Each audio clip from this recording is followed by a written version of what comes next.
அச்சங்கோவில் அரசன் என்போம், ஆரியங்காவு ஐயன் என்போம், குலத்து புலை பாலன் என்போம், எரிமேலி ஸ்ரீதர்ம சாஸ்தாவென்போம்,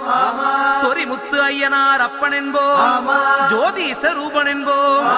மகர்ஷி மர்தன் என்போம், மணிகண்ட சுவாமி என்போம், சுகுண விலாசன் என்போம், சுந்தர ரூபன் என்போம், ஜாதி மத பேதமில்லா கடவுளாம், சத்திய வடிவான தெய்வமாம், ஆபத்தில் காப்பவனாம், அன்னதான பிரபுவாம், உலகத்தின் முப்பற்ற தெய்வமாம், சோதனைகள் செய்வானாம்